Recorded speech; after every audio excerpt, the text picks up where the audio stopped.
This is Political Junkeez with Brian Howie.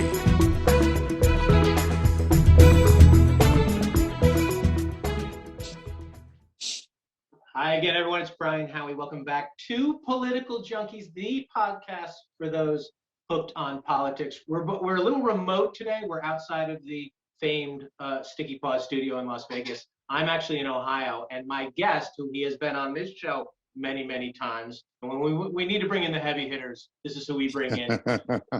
King of Hollywood's mystery and scandals. He is the host of the famed Is a Bitch podcast. My old friend, AJ Benza. How are you?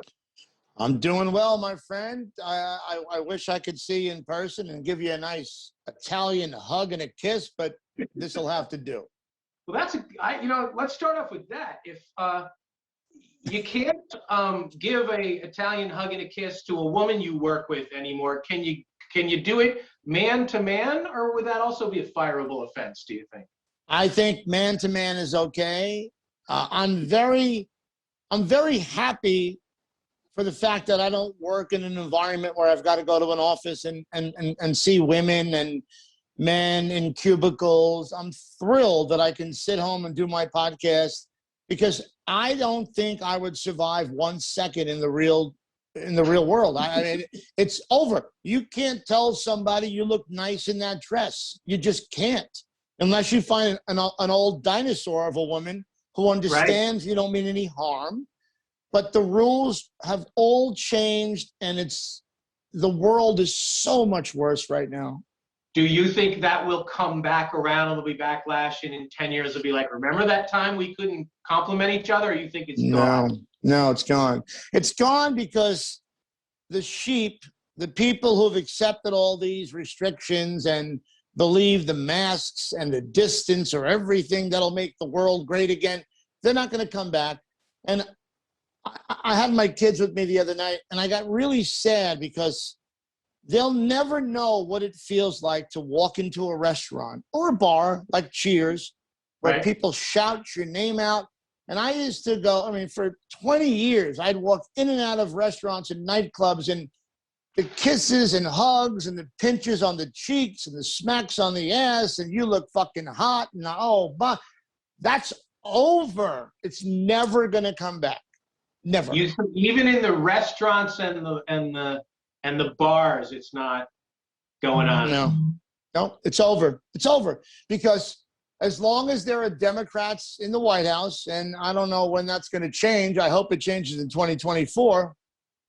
As long as they're there to keep perpetuating this myth that we're all going to die and we've got to be distant and wear a mask, even if you're vaccinated, as long as they keep perpetuating that myth and make everybody feel like we're diseased individuals, it's never going to come back. Having herpes seems like what a wonderful time that was. I'm getting emotional thinking about I may have herpes. No, this is worse than herpes. Well, let's talk about that. You bring up the White House. As we record this, or as this episode drops, we're about 100 days into Biden's first term. Now, when we had you on the podcast after he got elected, you didn't have such high hopes. Are you? What is your report card for Biden after 100 days? Is there a grade below F? There can be. It's your rating system. I would fail him out of school because he ran on unity. He's not pushing unity. I think I did a podcast the other day on audibles. I think that Obama is sending audibles into Biden's ear. And as such, he's making these proclamations and trying to make these things happen that are very detrimental to the country. He's done nothing but damage America. I don't want to even get into the whole transgender situation where women who were once boys can compete against your daughter in the 100-yard dash and destroy her hopes and dreams for a college education. He's done nothing but bullshit for this country. And I know, and here's what I'm going to tell you. I really feel that in the weeks and months to come, the Democrats who voted for him are going to go, you know what? This is not what we wanted. We wanted a moderate Democrat, and he's starting to become very progressive, and this is not what we want. And I think because of that, in 2024 or in 2022, you're going to see a change begin to happen. Right. I think there's still, the media and the Democrats are still so addicted to Trump and blaming Trump and talking about Trump, and the more they put Trump in a side by side, the better it is for them, regardless of what they do. I think that you're right. There is no unity, there is no healing, there is no moving forward. It's let's just keep talking Trump and pretending that Trump is going to be the nominee in 2024. And the more I think that's not happening. And the more I disagree. He's going to be 80 years old. That's not happening. Oh, really? How old is Biden right now? And I think that when we see Biden in 2 years not being able to make it through, really, I don't. And you think you can stand Biden up against Trump man to man and act like what? Biden is severely disabled, senile, demented. He's shot. Trump is look. If Trump decides to run in 2024, God bless him, because I don't think he needs the bullshit. He got hammered for 4 years, 5 years, and he's still getting hammered. But there's something that in my heart, and I've talked to people who talked to him. I haven't talked to him since he lost or since they stole it. I think the idea of Trump DeSantis as a ticket scares the piss out of Democrats for 2024. Well, see, you bring up DeSantis. I think the idea of DeSantis scares the Democrats, which is why they're keeping Trump in the narrative. I think we're going to see how old exactly Biden is in 4 years. And I think two old guys running again. I just thought that DeSantis is only 42, which is shocking to me. He's 42. He's got a military record. He went to Harvard undergrad. He went to Yale Law, or vice versa. His track record on COVID, when the book is written on COVID, will stand out. I think the Democrats are terrified of DeSantis, which is why you see this series of hit jobs happening against him. They haven't really been effective so far because they know that he's a real threat. And I think Trump is more likely to fall in behind DeSantis and be more of a power broker than he is at 80 years old trying to run again. Well, I'll tell you something. I understand what you mean.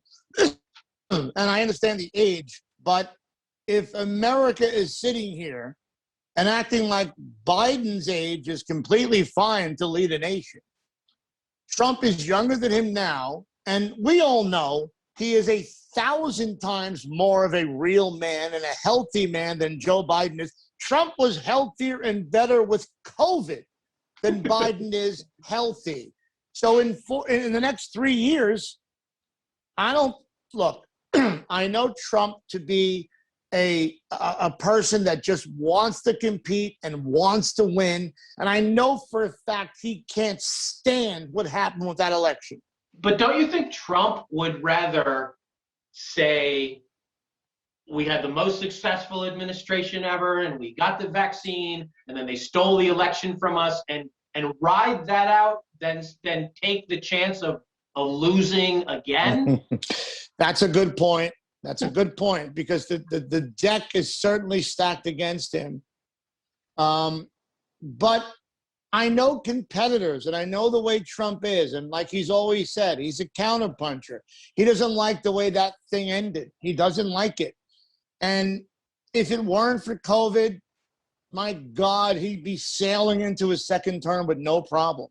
And there's a lot of... I think most people do accept that. I think even hardcore Democrats realize that if there was no COVID, he was going to win again after everything.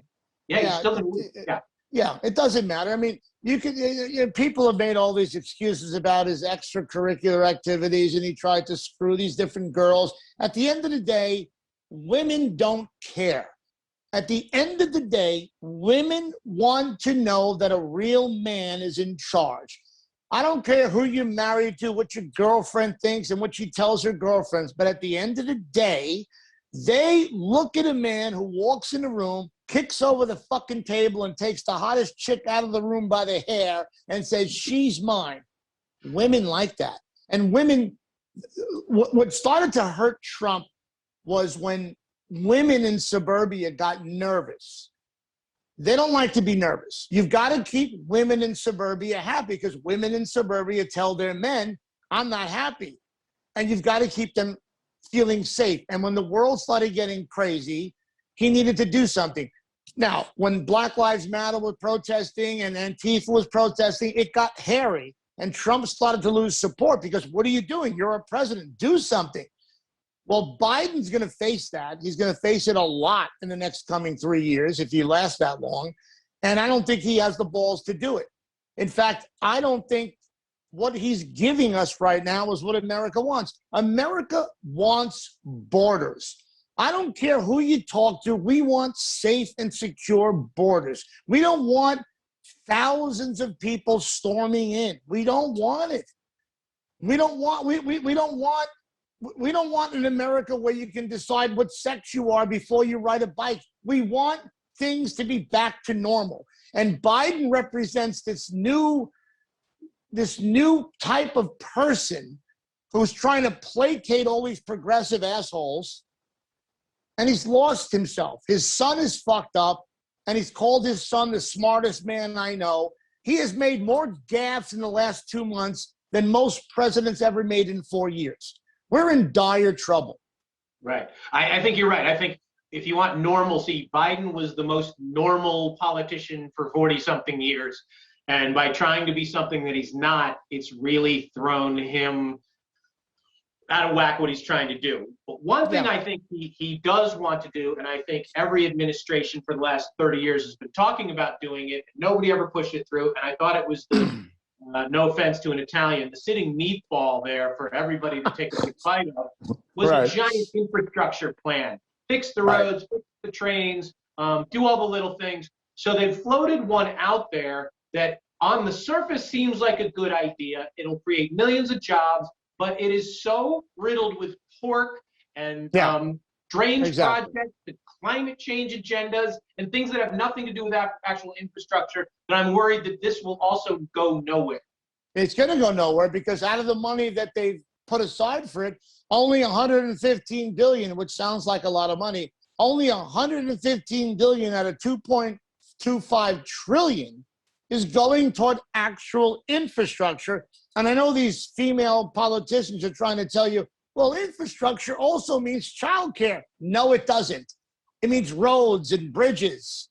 And 5% of the money in those trillions are going to roads and bridges. The rest are going to modernizing all sorts of bullshit. It's a really... First of all, you and I both know, where is this money coming from? What is the dollar worth anymore? Trump did that a lot too. Trump started that. And now Biden coming over the top with $4 trillion of more shit. What the fuck what is our dollar worth anymore, man? Right. We still have to pay, the $3 trillion or whatever on the COVID money, and now you're going to throw the infrastructure. Now, supposedly the infrastructure things will generate so many jobs. It's sort of like when we're in war, it's good for the economy because there's a lot of industry happening. But I did not know. So Buttigieg came out and said that our highway and freeway system were racist, which I was not aware of. I can't take it. Why are they racist? What are we doing wrong? Apparently, the way they were diverted through neighborhoods, apparently Robert Moses, who developed most of New York City, built bridges in a certain way that unless you had a car, you couldn't get to Long Island because buses couldn't go under. So it kept the buses off of Long Island. And so there's a lot of, we're going to go back and re-examine the last, since the Eisenhower years in our highway system to determine how much how racist that was. And then they're going to put reparation tolls in the plan. And it's a whole slippery slope. Let me tell you something. I grew up in Long Island. I lived in Long Island for many years until I was in my 30s. The exit to get to my house was the Robert Moses Causeway. I lived 2 bridges away from the beaches, the Robert Moses Beach. I know all about him. There are more black people at those beaches than white people. I went to a water park in Lake Ronkonkoma, and I said to my nephew, are we in Somalia? Where are we? There was throngs of black people that didn't speak English that were there having fun on the slides and what have you.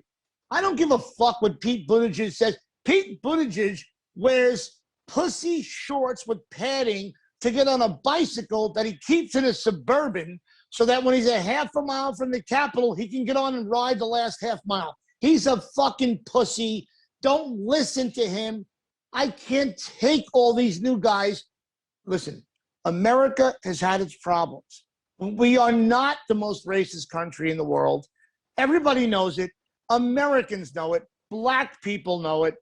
Whenever a politician talks about this is systemic racism, we need ID. You need an ID to vote in Georgia. Go down the block and ask a guy in the corner for his ID. He'll say, here you go, man. Yeah. You mean you actually have an ID? Sure I do. Minorities and poor people are far more likely to have an ID than wealthy people. I agree with that. It's such bullshit. You bring up Buttigieg and he rides in the Suburban and supposedly he's being green by riding his bike. He's got a whole deep. Yeah. Everything is turned into a photo op. I saw a picture yesterday of Kamala Harris on Air Force One with the mask. Everybody on the plane is vaccinated. She's vaccinated. Why are you wearing a mask other than it's a photo op? And if you would take the theater out of everything and give people honest assessment of what should we be doing with vaccines, when should we wear masks, all these kind of things, people are no longer buying it. And they really lost their way on it, where everything is about symbolism and theater, and there's no truth. The truth doesn't matter anymore, which is awful. No, Brian, they've blown it. You know, for a long time, we all got together and said, mask up, we got it, we get it, we get it. But once you get vaccinated, and I'm still trying to get vaccinated, I don't want to do it, but I'm going to do it because I know I can't fly in an airplane soon without it. I got vaccinated because I wasn't going to win the war. So me too. And I don't even believe in it. I think I'm strong enough, but whatever, I'll do it. But they lost everybody, and they're losing everybody by acting like, you know, when Fauci shows up with 2 masks, when Biden walks to the podium to deliver the first press conference to the masses, and he masks up, what is he doing? He's a president. There's no one near him. He got vaccinated. He has to know we know it's bullshit. Right. So he has to know. What do you think the goal is? If they would come out here, if he would stand up and say, do you know why I don't have to wear a mask? Because I got vaccinated. And incentivize people to think my life is going to change really positively if I get vaccinated. They must know that. So what they do know it.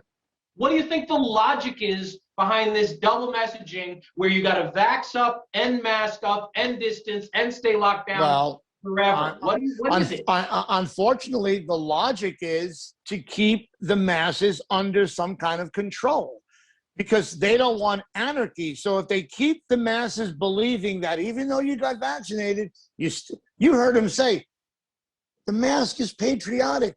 You get a vaccination and you can maybe have some people in your backyard for 4th of July. Every American should say, go fuck yourself. If I get vaccinated, I'm having 50 people over. I'm not listening to your mask rule.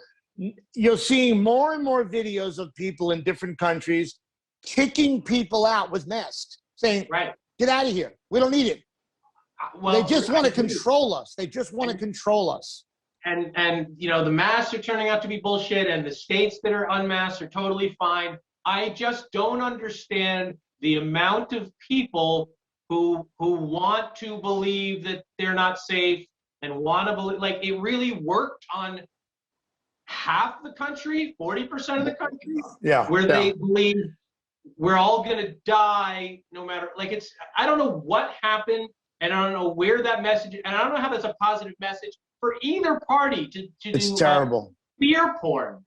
Yeah, it's terrible. It really goes to show how easily you can lead the masses of people to do things they don't want to do, but they think they should do because they look to their left and their right.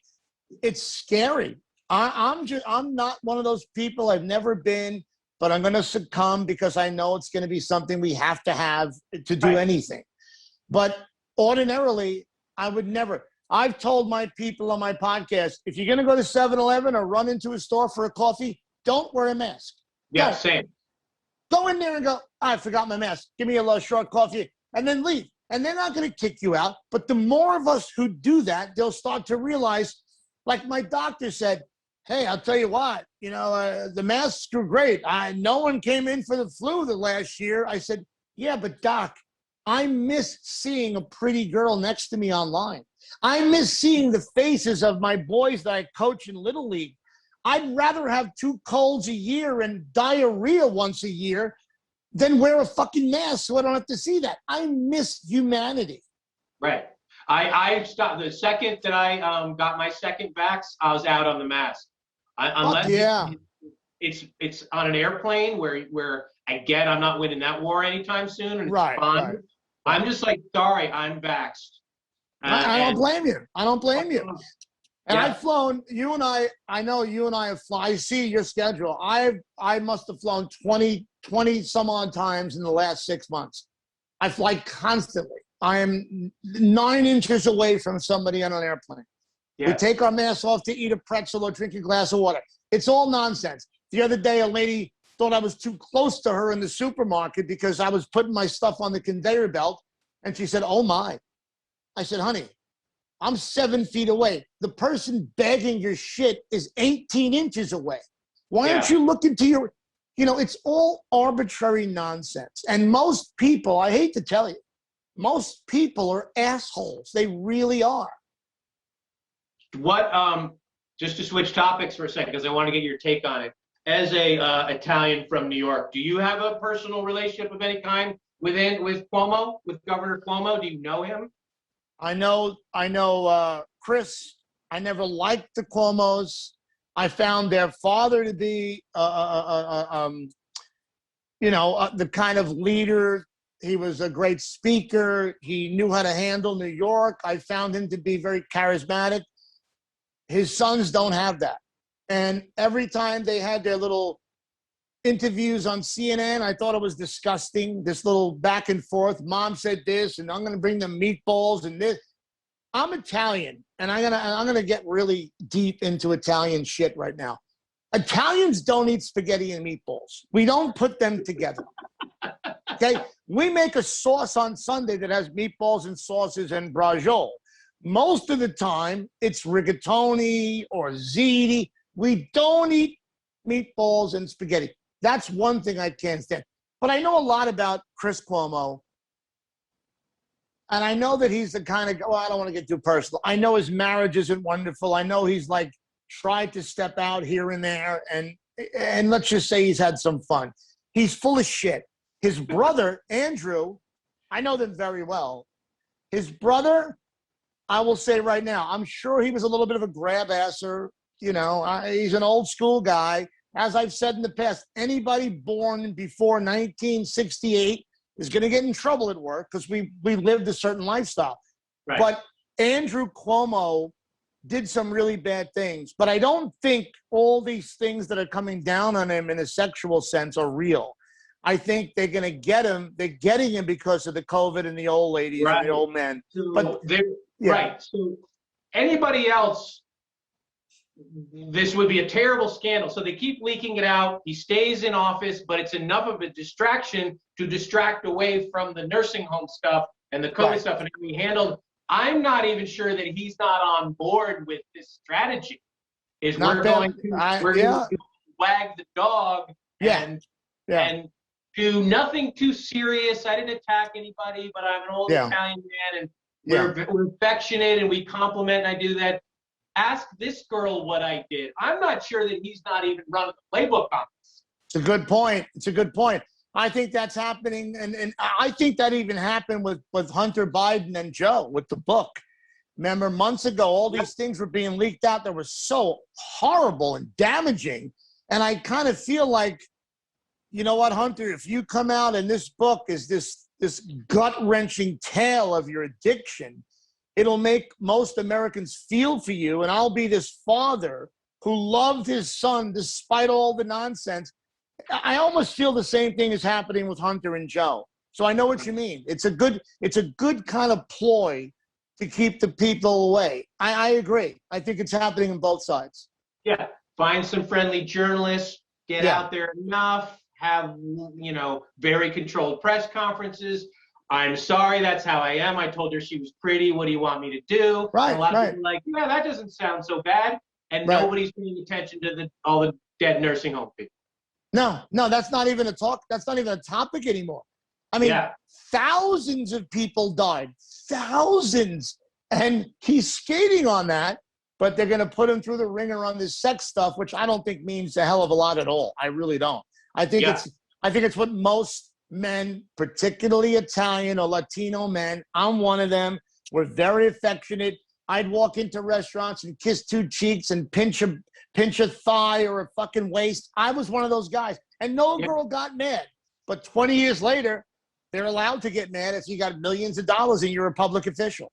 Yeah, I think he survives. And surprisingly, I wouldn't have thought this a month ago. I think Gavin Newsom survives because I think nobody is stepping up to run against him. You know what I know? Antonio Villaraigosa is running against him. He hasn't announced it yet, but I know he's going to do it. And Gavin Newsom knows it. And Newsom is going after Antonio Villaraigosa's background of being a philanderer. Yeah, so he's has no shot. I agree with you. I agree. And I don't like Gavin Newsom, but I'm not sure the devil we don't know is going to be better than the devil we know. Yeah, I think he knows he really, really screwed up the last year. I think he might bend over backwards. I just think nobody, like the last recall, you know, Schwarzenegger was waiting in the wings to run. This little hodgepodge of a bunch of different, you know, podcast hosts, no offense to us, and random local assemblymen, they're not going to beat Gavin Newsom no matter how badly he did. I tend to agree. I think Villaraigosa will give him a run because a lot of people liked him when he was leading California, and he's got a shot because he has a name and a public image. But Newsom's aware of it, and they're already hunkering down about how to combat it. Okay, one more topic I want to get your opinion on. As we are taping this, we are in the middle of the George Floyd trial. I think again, I'm not saying he should have done it. I think they overcharged. I don't think the intentional murder is going to stick. No, I think no way. There's some things. If he gets off on the murder, is that going to lead? If he gets something, you know, lesser, are we still going to have a problem? Oh, Minneapolis is going to burn. There's no question about it, because if you're watching the trial, forget about what you're listening at CNN or Fox or any of those channels, which I've stopped listening to since the election ended. Watch CNN. The defense, everybody they've presented, the prosecution has been so god-awful, and they've given all indications that he had 3 times as much fentanyl in his body to kill him. He was foaming at the mouth, which is not a sign of I'm choking. It's a sign of I'm dying of an overdose. There's a body camera photo of Chauvin, who's an asshole. By the way, Chauvin should be in jail, period. But and on top of everything else, there were many minutes before the neck on the knee, knee on the neck or the shoulder blade, where George Floyd said, "I can't breathe." He was saying that the whole time. So I think the prosecution has not done a good enough job, and Minneapolis is going to burn again. But I do think Chauvin should be in jail, no question about it. I do too, and I think they'll get him on some lesser things. It'll be sort of a verdict that makes nobody happy. Reminds me, you were in New York during the very famous Abner Louima trial, which is when there were some police officers, for those of you who are not from New York or are not old enough to remember, they beat him up. They stuck a nightstick up his butt. They tried to dismiss it by saying his injuries were caused by gay sex. They went to jail, and it was one of the worst It was Police awful. cases ever. I just looked Yeah. it up. The guy who did it the most, he gets out in 4 years, so he is going to get out of jail. But they really, Wow. it was a bad case in New York. What do you remember about that? I remember the guy who did it looked a little bit like me. Volpe, was it Sante Volpe? Something like that. He Volpe. looked a lot like you. That when I had hair, it worried me that people would think I did that. No, there's a great look. That was one of the most disgusting, horrifying stories. And you know, back in the day, to sit in the newsroom and see the paper come off the press and I mean, I love that life. It's gone. It's never going to come back. But it was amazing to be in New York for stories like this. Something that I want to tell you, which is fantastic. There was a great columnist I worked with named Mike McAlary, who was riddled with cancer. He was young. He was in his 40s. And he was in the hospital at that time. And in the same hospital lands Abner Louima. And McAlary was told by the city desk, look, you can get the exclusive. You can go down to talk to Abner Louima. And he went down there with the IVs and the pole, I mean, riddled with cancer. And one of his last stories was getting this confession from Abner Louima about what happened. Only the Daily News got it. And I remember how we felt as a team of reporters that our guy did it, who was near death, talking to a man who just got fucking tortured. What a horrible story. But I remember it as a story that Mike went and got, and otherwise Abner Louima would not have had a voice. But what an awful, awful story. Awful. Yeah. Look, there are bad cops, but I think what gets lost in all this is that the majority of cops are not racist. The majority of cops don't hate black people. Many cops, especially now, overreact.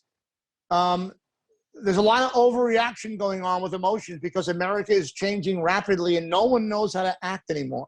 So a lot of things you're seeing are just blatant overreactions. And it's happening a lot. I agree. We got to think about all that. As always, this was fun. What are you working on besides your podcast? Anything interesting? I'm writing my third book. I'm writing a book about all my stories from New York and LA. A lot of tell-all stuff from superstars to mafiosa to supermodels. It'll be of the United States. I have a chapter about me, Donald, and my ex-girlfriend. Trust me, I'm going to lead the book off with that one. You're going to like that one. All right. And where can everybody listen to your podcast? All the places? Fame is a bitch. It's on Patreon every day, but it's free twice a week. Also, Politics is a Bitch is on Patreon as well. Yeah, man, I'm just talking for a living. You know how I do it. Good Can't man. shut me up. All right. Well, we'll circle back in studio in Vegas soon. As far as us, as always, like, share, subscribe, and please review this podcast as well as AJ's podcast. And we will see you again next time on Political Junkeez. We are out. Thanks, brother. Talk to you later, man. Good job, man.